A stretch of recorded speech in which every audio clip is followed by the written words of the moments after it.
Like so many families in the United States, Carlos, Jennifer, and their 4 kids, Laura, Sophia, Carol, and Martine, are facing foreclosure. As labor activists and people involved in fighting foreclosures, we are joining forces to raise funds to keep them in their house. At stake is not only the security and safety of their family, but the outcome of a struggle in Latin America between a group of Colombian workers and one of the largest auto companies in the world, General Motors. Keeping Carlos in his house is critical for the success of this incredible struggle. Carlos and Jennifer live in Bogota, Colombia. Carlos worked on an assembly line at the local GM assembly plant until he suffered injuries and was then fired at age 30. Carlos worked hard, typically putting in 12 hours per day, 6 days a week, and helping with the company's community volunteer program on his one day off. His earnings, plus a mortgage from GM, enabled him to buy a modest 3-bedroom house.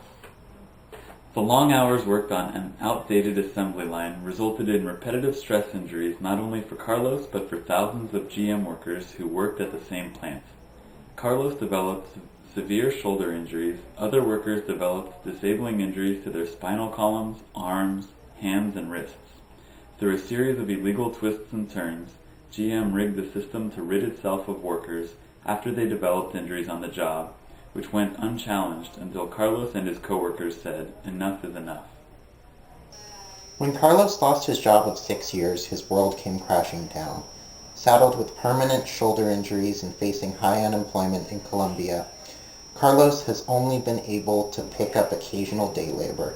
What's more, his dismissal triggered the automatic transfer of his mortgage to a global investment bank, which changed the terms of the loan and jacked up his mortgage payments by 37%, from $180 per month to $300 per month.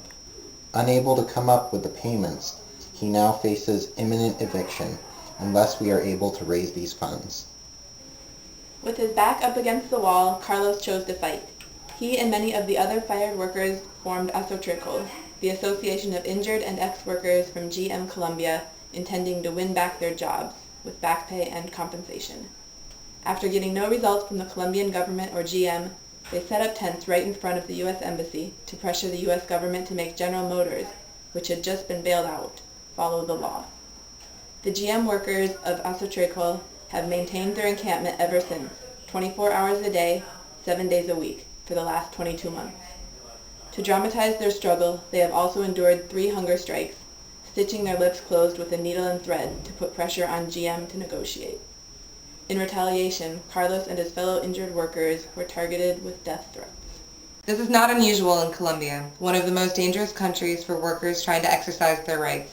Over the past 3 decades, more than 4,000 labor organizers have been murdered in Colombia with impunity, and it continues to this day, unabated by passage of the U.S.-Colombia Free Trade Agreement.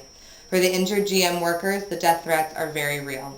This combination of exploitation and repression is rampant throughout Colombia, where land grabs are currently taking place.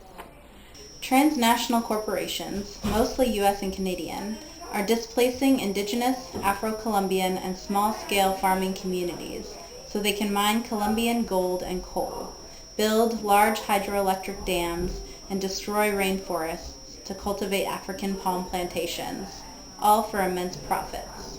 Their methods include assassinations, disappearances, and threats by armed groups, but also include fumigation using chemicals from Monsanto, destroying subsistence crops as part of the so-called war on drugs. Colombia is one of the top recipients of U.S. military aid in the world, and perhaps not surprisingly, the country is a haven for transnational corporations, trampling on the needs and rights of the Colombian people. Though GM insists their Colombian assembly plant is safe, the pressure by Asotricol has forced changes on the factory floor, including $6 million of health and safety upgrades. Thousands of current and future workers will benefit with far fewer cases of carpal tunnel syndrome and herniated discs.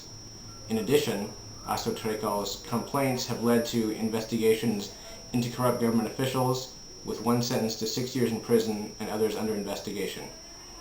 Though GM denies responsibility, they've acknowledged the legitimacy of the workers' grievances by sitting down to negotiations with Asotricol.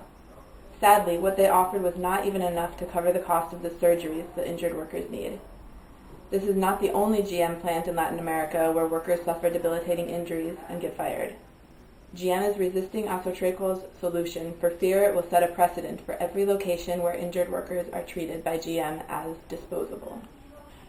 GM did not expect the injured workers it fired to be so determined, and it surely has been surprised by the international solidarity the workers have received, especially here in the United States.